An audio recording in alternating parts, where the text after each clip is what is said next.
Handog ng Radyo Pilipinas World Service ang programang Global na Tayo. Pag-uusapan, hihimayin, aalamin ang mga isyung pinag-uusapan ng bayan at dadalhin sa pandaigdigang plataforma. Global na Tayo, talakayang hindi lang pambansa, bagkus pang global community pa. Global na Tayo, dito sa Radyo Pilipinas World Service, ang online digital station ng Pilipino saan man sa mundo. Tara na, Global na Tayo! Muli po isang mapagpalang pagbati sa inyong lahat at ito po ang isa pang edisyon ng programang Global na Tayo. Ako po ang inyong lingkod, Ray Sampang. Samahan niyo po kami ngayong araw na ito ng Friday, ika-16 na po tayo sa ika-17, 17 na pala. No? 17, ganun po kabilis ang ating mga kalendaryo. October 17 na po, Friday, oras at araw dito sa Pilipinas. At siyempre katuwang pa rin po natin ang ating mga kaakibat sa pagsasahing papawid na programang ito. Sa ating Master Control kasama natin of course si Mr. Milo Jonela, and sa ating Wirecast kasama natin si Hero. Sa live audio streaming kasama naman natin si Mr. Leo Magpayo. And of course ang ating executive producer for today si Mr. Jerome Toledo. Katuwang pa rin si Miss Stephanie Vicente. Alright, kami po ay inyo nasasubaybayan live sa pamamagitan ng ating Facebook broadcast. Ano po sa inyong mga Facebook browser, type lamang Radyo Pilipinas World Service. Gayun na rin po sa ating YouTube channel. Sa inyo pong mga YouTube channel, type lamang Radyo Pilipinas World Service. At sa ating live audio streaming, ano po sa ating live audio streaming sa inyo pong mga smartphones at sa mga iPhones, pwede po yan. I-type nyo lamang Radyo Pilipinas. Sa inyong mga iPhone, ano po? O doon sa sa iPhone o sa smartphone, punta lang po kayo sa Google Play. At pag napunta na po kayo sa Google Play, all you have to do is i-type doon sa browser PBS o e-box PBS receiver. E as in elephant, B as in victory, O as in October, and of course X as in Xerox. Ayan, ano ho. At maida-download nyo na po ang ating programa sa inyong mga cellphone, sa ating mga programa dito sa inyong himpilang Radyo Pilipinas World Service. Mahalaga po ang ating panayam ngayong araw na ito sapagkat makakapanayam po natin ang ating Department of Migrant Workers sa pangunguna naman ng ating Undersecretary Bernard Olalia, ating Undersecretary for Licensing and Adjudication Services ng DMW. Ito po ay may kaugnayan sa magandang balitang natanggap na nating kagyat ngayong umagang ito sapagkat nakita na po, yun ang update. Nakita na yung dalawang Pilipina na reportedly missing simula pa po nung October 4. Nakita na po sila ng mga otoridad at ngayon po ay nasa pangangalaga na ng Department of Migrant Workers o DMW. So kukuha lang po tayo ng mga karagdagang mga detalye tungkol po dito sa pagkaka-rescue dito sa ating dalawang mga OFWs. Pinangalanan po itong dalawang na sina Aimee Pabuaya, 24 years old, at si Aleli Tibay, 33 years old. At bukod po dun sa tagpo o pagka-rescue sa dalawang kababayan nating OFW sa Hong Kong, meron pa ho tayong kakaragdagang detalyeng kukunin mula sa DMW, partikular dito po sa kaso naman ng isa nating kababayan. Itong kaso na ni Daphne Nakalaban. Si Daphne Nakalaban, dahil kinumpirma po ng DMW din na naglabas na ng hatol ang Kuwaiti Court para sa mga sangkot na kaso ng pagpatay sa ating kababayang OFW na si Daphne Nakalaban. So, antabayanan pa rin po niyo yan sapagkat kukuha rin po tayo ng karagdagang detalye dyan. And of course, dun po sa naging magandang labor cooperation sa pagitan ng Pilipinas at bansang Croatia. Lahat pong yan nakaantabay, nakalinya sa ating programa dito sa Global na Tayo ngayong araw na ito. Magbabalik po kami makalipas ang ilang paalala. Mas pinadali na ang government transactions sa tulong ng eGovPH Super App. Pwedeng-pwede mo nang magawa ang lahat ng ito. I-download ang eGov app sa iyong smartphone o tablet mula sa App Store o Google Play Store. Pagkatapos, ilagay ang iyong mobile number at i-authenticate gamit ang one-time PIN o OTP para marehistro ang iyong account. Saka ilagay ang iyong mga pangunahing impormasyon at kumpletuhin ang facial recognition technology para sa verifikasyon ng iyong pagkakakilanlan. Para sa mas mabilis at mas maayos na serbisyong panggobyerno, gamitin na ang eGovPH Super App. Kapag napinsala ng bagyo, normal lang na panghinaan ng loob o malungkot. Ang mahalaga, ready tayong bumangon. Ikaw pa, Enoy ka. Kaya pagligtas ng bumalik sa bahay pagkatapos ng bagyo, i-check agad kung may nasira dito. Make sure na hindi basa ang mga outlet ng kuryente bago buksan ang main switch. Kung may nakita namang sira sa mga kable ng kuryente, i-report agad sa otoridad. Itapon din ang mga naipong tubig ulan para hindi ito pamahayan ng lamok. Babangon ka, di ba? Babangon. Ikaw pa. #panatag ang may alam. Maging panatag Pilipinas. Magandang araw, si Dingdong Dantes po ito. Narinig niyo na rin ba sa balita yung The Big One? O ang kinatatakutang malakas na lindol na pwedeng mangyari sa Pilipinas? Alam ko nakakatakot. Napakaraming tanong sa isip natin. Anong gagawin ko kapag nangyari yun? Saan ako pupunta? Paano ko ililigtas ang pamilya ko? Sa bawat tanong na yan, dapat may nakahanda tayong sagot at aksyon. Dahil mapapanatag tayo kung alam natin ang gagawin sa panahon ng sakuna. #panatag ang may alam. Maging panatag Pilipinas. Sumusubaybay sa ating programang Global na tayo, dito pa rin sa himpilang Radyo Pilipinas World Service. Ulitin ko lamang po para po doon sa ngayon pa lamang nakatutok sa ating programa, tayo po available sa ating mga social media platforms, sa Facebook page, kaya po tayo nakakapag-broadcast ng live sa ating Facebook page. Sa inyo pong Facebook browser, type lamang Radyo Pilipinas World Service. Ganyan din po sa ating YouTube channel. Doon po sa inyong YouTube browser, type lamang Radyo Pilipinas World Service. And of course, sa ating live real-time audio streaming. I-download nyo lamang po sa inyong mga smartphones at iPhones itong application na ito, eBox PBS Receiver. E as in elephant, V as in victory, O as in October, and X as in Xerox. At kapag na-download nyo na po yan, tap nyo lang, lalabas na ang mga tile icon na nasa himpilan ng Presidential Broadcast Service, Bureau of Broadcast Services. At nandoon po ang ating himpilan, tap nyo lang doon yung Radyo Pilipinas World Service para mapakinggan nyo na po ang mga programa dito sa himpilang Radyo Pilipinas World Service. Nagsisimula po ang ating broadcast alas 7 ng umaga at nagtatapos ng hanggang 3 to 4 in the morning the next day. Ano po, Monday to Sunday. Ganun po kahaba ang ating broadcast para po makapaghatid po kami. Yan po ang aming dedication at public service para sa inyo, para sa ating mga overseas Filipino workers, maging sa ating mga kababayan dito sa loob ng bansa. Kaya doon sa ating mga OFWs, anumang oras, umaga, hapon, tanghali, gabi o madaling araw sa inyo, pwede po ninyong matunghayan, marinig at mapanood ang mga programa dito sa Radyo Pilipinas World Service hanggat ma-access nyo po ang ating Radyo Pilipinas World Service Facebook page at sa ating live audio streaming. Kaya ang aming pong paanyaya, please like and follow our Radyo Pilipinas World Service Facebook page and subscribe na rin po sa ating Radyo Pilipinas World Service YouTube channel. At bago tayo dumako sa ating talakayan with the Department of Migrant Workers, meron din ako magandang balita pa sa inyo dito. Hindi ko masabi kung magandang balita, pero maganda at medyo merong hindi rin naman maganda.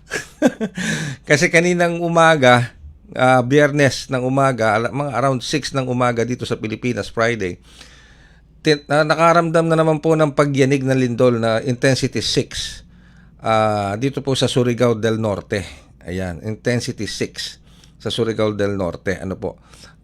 Sa ating pakikipag-ugnayan sa mga otoridad, lalo na sa PDRRMO ng Surigao del Norte, maayos naman po ang kalalagayan ng ating mga kababayan. Ano po, at patuloy po sila nag-aantay ng mga initial reports ano po na nanggagaling sa ground, nanggagaling sa kanilang mga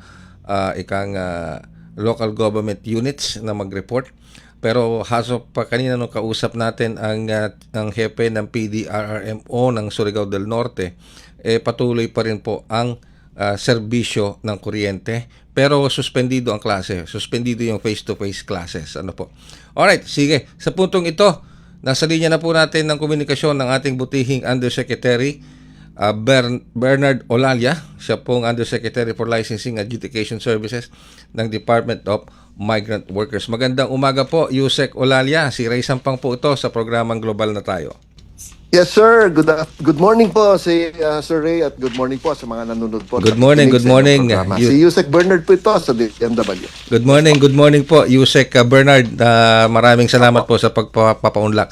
May magandang balita po tayo pwedeng maihatid sa ating programa, lalo na sa ating mga overseas Filipino workers dahil natagpuan na at na-rescue na itong dalawang Filipina na reported missing simula pa yata noong October 4. Ngayon natagpuan na po sila. Can you give us details on this, Yusek Olalia? Nasaan custody po sila ngayon? Yeah, katatapos lamang po ng press briefing ng aming mahal na Secretary Hans Kakdak on this issue. Tama po kayo, natagpuan na yung dalawa nating naulat na nawawala na OFW po sa Hong Kong, no? At sila po ay inaasikaso na ng ating Migrant Workers Office at inaayos na po yung kanilang kaso at yung kanilang kalagayan. So when do we expect that makabalik sila sa Pilipinas? Are they requesting to be repatriated back to the Philippines? Yes po, yun po ang uunahin natin. Alamin po muna natin ang detalye. Hindi pa po kumpleto ang detalye po natin, Sir Ray. Ano? Kami po ay nakatanggap lang ng initial na report na natagpuan na sila at okay na sila. Pero yung detalye kung ano ang dahilan, bakit at ano pa ang mga nangyari, inaantay pa po namin yung full report. At ang aming mahal na secretary po ay mag-update sa kanyang susunod na press briefing on these two cases po. Ang importante doon, Yusek Bernard, na ligtas na sila, nakita na sila. At, Opo. safe na sila. Opo, tama po yun. Yun po ang una natin at kinokontak na po natin ang kanilang pamilya upang ipaalam na huwag na silang mag-alala at maayos na po yung kanilang kalagayan. Nakita na po at syempre wala po na silang dapat na pag-alalahanin. At tayo po ay tutulong sa pamilya at sa dalawa nating kababayan. Ayun. At meron pang isa na balita naman dito, pero ito yung tungkol dito sa namayapa nating OFW na si Daphne Nakalaban. Opo. Ano po? Dahil Opo. mukhang may development dun sa kaso. Yusek, can you give Opo. us details on this? Mukhang nahatulan na ng Kuwaiti Court yung mga Opo, involved tama dito. po kayo. Yung ating kababayan na si Daphne Nakalaban, yung naulat po na pinatay sa bansang Kuwait, no? At alam po natin, sinampahan po natin ng kaso yung mga nanggawa ng hindi rumal-dumal na pangyayaring ito na humantong sa pagkamatay at pagtatagpo na nakalibing na sa isang bakuran ng ating kababayang si Daphne. Nahatulan po yung apat, no? Yung pong pumatay mismo ay nahatulan ng 14 years na pagkabilanggo. Yung nag-report na mag-asawa ay nahatulan din, mas mababa nga laang, pati po yung isa. So apat po sila na nahatulan at natapos na po yung kaso. Okay.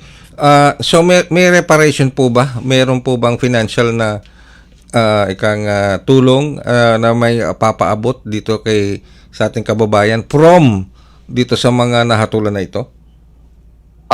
Mula po sa ating gobyerno, meron na po silang natanggap na tulong, no, pinansyal. At syempre yung assistance na yun ay bahagi ng ating action fund, no. Mula naman po doon sa nahatulan, yun po ang susunod na proseso. Pagkatapos po ng criminal case, susunod na po yung civil case na tinatawag, no, kung saan tayo po ay tutulong para madesisyonan naman yung civil indemnity o liability po ng mga nakagawa ng salarin para mabigyan din ng kaukulang compensation yung ating biktima. Okay. Well, so sa ngayon po itong mga meron pa bang Well, I'm just curious ano po, Yusek. Opo. Although yung isa nahatulan pero meron pang ibang involved dito hindi pa nahatulan, nasa labas pa ba itong mga ito? Apat po sila. Lahat po sila ay nahatulan na. Yung mismong gumawa, yun nga, mataas yung kanyang 14 years yung pagkakabilanggo niya. No? Yung tatlo pa na kasama doon sa kaso ay kasama rin at natapos na rin yung kaso at sila po ay nahatulan din. Okay, sige po.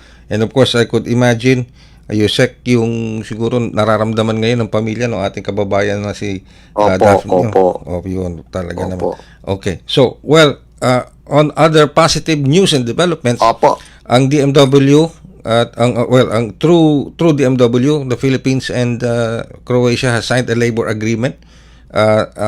Yusek, can you tell us something about this po?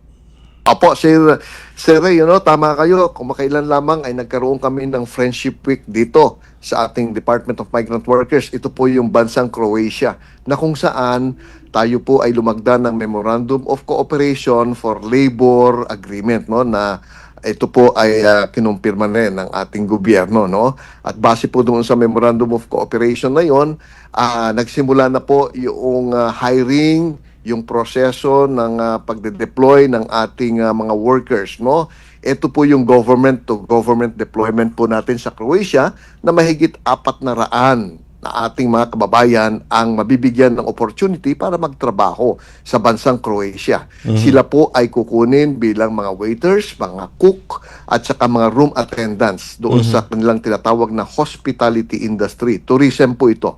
No, napakaganda po ng programang ito dahil wala pong placement fee na babayaran ang ating pong mga kababayan.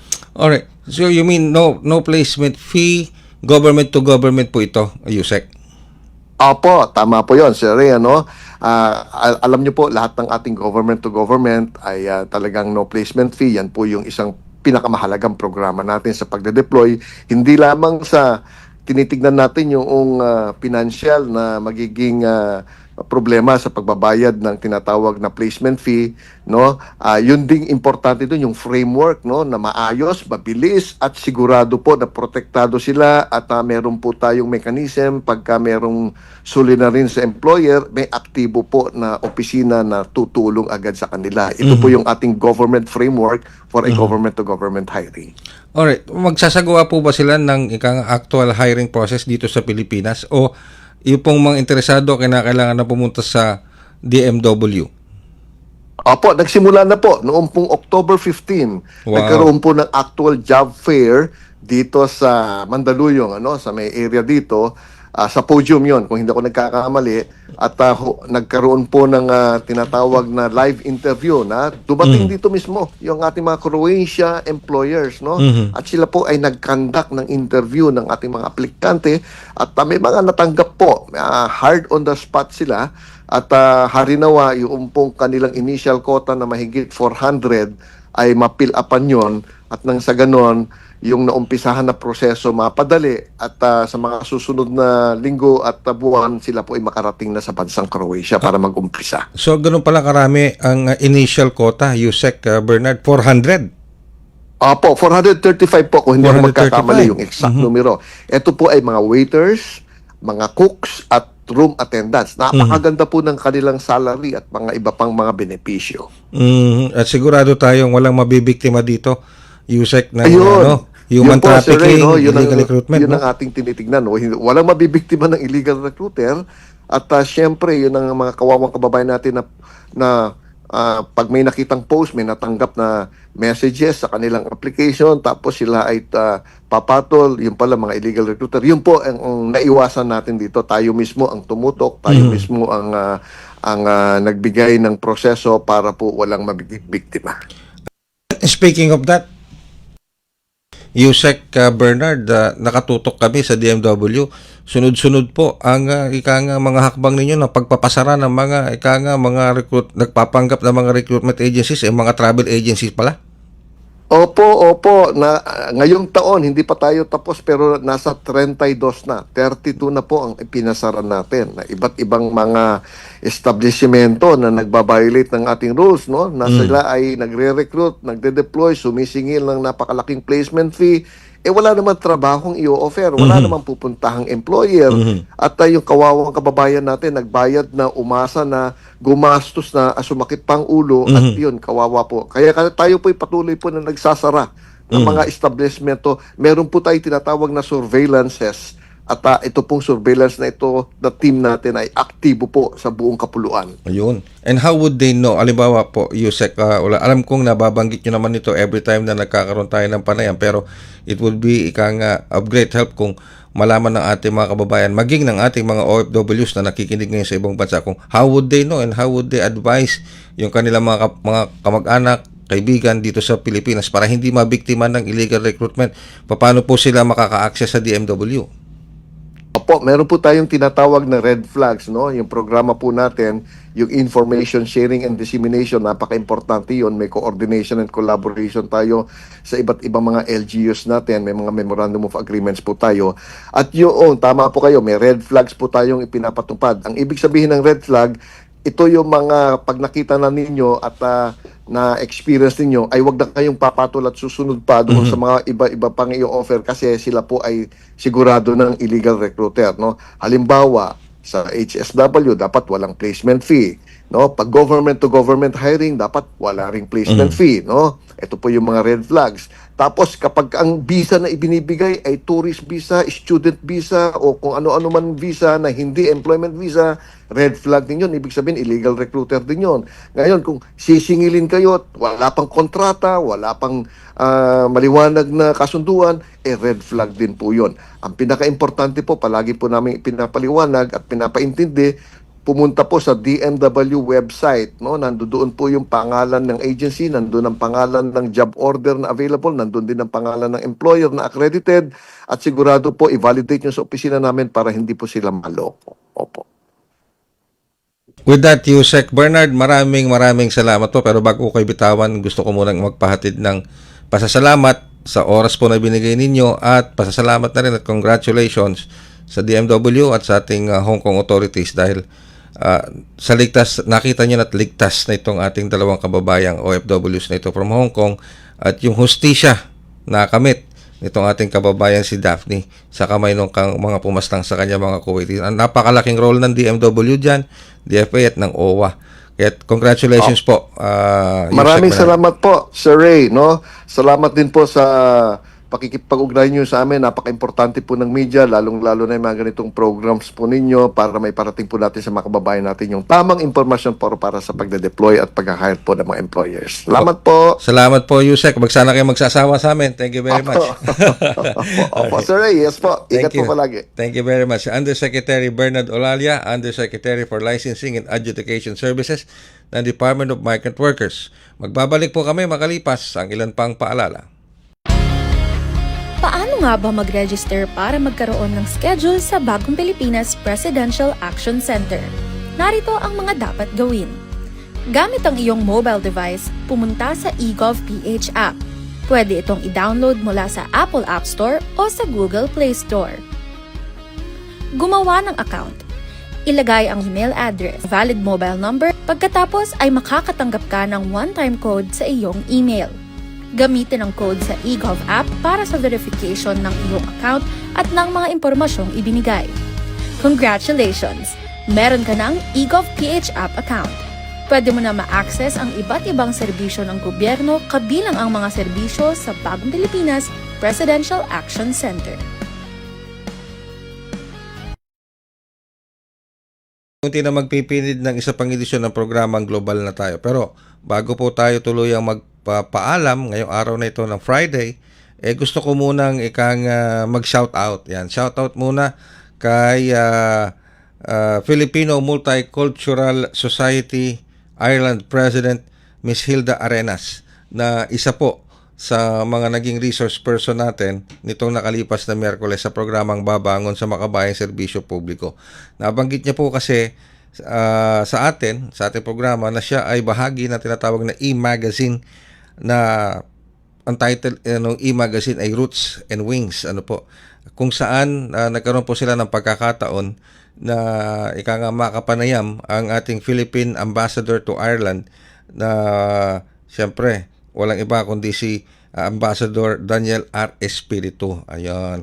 At doon po sa, kasi si Miss, of course, si kababayan natin, itong ating kababayan na si Miss Hilda Arenas, siya po yung editor, siya po yung pinaka editor ng nasabing e-magazine na yan na Roots and Wings. At sabi ko nga, tinampok nila sa kanilang third quarter edition ng Roots and Wings ang isang eksklusibong panayam kay Ambassador Daniel R. Espiritu, ang ating ambassador sa Ireland, patungkol sa muling pagbubukas ng ating embahada sa Dublin matapos ang 13 taon. Maaari pong basahin ang kabuuan ng panayam na ito sa pamamagitan ng pagpunta sa kanilang website. Ano po yung website? Puntahan nyo po yung website. isuu.com. Ulitin ko po yung website. Kung hinihikayat po kayo, ini-encourage ko kayong basahin yung naging panayam sa ating Philippine Ambassador to Ireland, si Ambassador Espiritu, dito sa e-magazine na Roots and Wings. Punta lamang po kayo sa kanilang website. ISU, ISS, I as in Ireland, S as in, sabihin natin sweet, tapos isa pang S as in sweeter, and then U as in union, and then U as in unbelievable. Yan, yung mga ganyan. isu.com.ph. At pag na-access nyo na po, makikita nyo doon, punta kayo sa official page ng Roots and Wings. Alam nyo, ulitin ko, napakaganda ng istorya na ito ng ating mga kababayan sa Ireland, lalo na ng ating embahada sa Ireland, sapagkat tulad na nabanggit ko kanina, 13 taon ang hinintay ng ating mga kababayang Pilipino sa Ireland, sapagkat 13 taong walang embahada, Philippine Embassy sa Ireland. Meron lang consulate. Okay? Pero siyempre, iba po kasi ang mandato ng embahada sa konsulado. Iba rin yung kayang gawin, mas malawak ang kayang gawin ng embahada kumpara sa konsulado. Okay? Kaya naramdaman ko yung naging pahayag ni Miss Arenas, doon sa naging panayam natin sa kanila, doon sa babangon sa makabayang serbisyo. Alam nyo, nung walang embahada sa Ireland, ang pakiramdam nila, feeling nila, nawalan sila ng identity, bilang Pilipino, nawalan sila ng boses, nawalan sila ng connection sa government dahil walang Philippine government doon na nagre-represent sa kanila sa Ireland. Kaya't napakalaking bagay na makabalik ang ating Philippine Embassy sa Ireland matapos ang 13 taon. I assure you, maganda po ang naging interview ng e-magazine na Roots and Wings kay Ambassador Espiritu ng ating ambassador sa Ireland. So I encourage you to access that e-magazine Roots and Wings sa pamamagitan po ng pagpunta sa kanilang official site, yung isuu.com, at i-follow lamang yung kanilang official page na Roots and Wings. Ayan, po. Alright, sa pamamagitan niyan, tayo po ay magpipinid na ng isa pang edisyon ng programang Global na Tayo. Maraming salamat po sa inyong lahat na patuloy na sumubaybay. Pero ako rin, makikisuyo rin sa inyo. Paalala, please like and follow our social media platforms. Yung ating Facebook page, Radyo Pilipinas World Service. Please like and follow po. Suportahan nyo po kami sana para lalo pa ho kaming makapaglikha ng mga bagong programa at lalo pa namin kayong marating sa pamamagitan ng ating Facebook page live programs. Ngayon na rin po sa ating YouTube channel, paki-subscribe na rin po sa ating YouTube channel Radyo Pilipinas World Service at paki-download ang ating live audio streaming, yung ating PBS Radio app. Again, sa ngalan po ng ating mga nakaagapay, sa Master Control si Mr. Milo Dionela, sa ating Wirecast si Hero, sa ating live audio streaming, dual purpose siya ngayong araw na ito, si Jerome Toledo, siya rin na tumata yung executive producer natin para sa araw na ito ng Global na Tayo. And thank you kay Miss Stephanie Vicente sa pag-assist sa atin dito para ma-secure ang interview kay Yusek Olalia. Maraming salamat po sa ating mga kababayan. Always stay safe and be informed. Tutok lamang dito sa Radyo Pilipinas World Service sa programang Global na Tayo. Maraming salamat po. Handog ng Radyo Pilipinas World Service ang programang Global na Tayo. Pag-uusapan, hihimayin, aalamin ang mga isyung pinag-uusapan ng bayan at dadalhin sa pandaigdigang plataforma. Global na Tayo, talakayang hindi lang pambansa, bagkus pang global community pa. Global na Tayo, dito sa Radyo Pilipinas World Service, ang online digital station ng Pilipino saan man sa mundo. Tara na, Global na Tayo.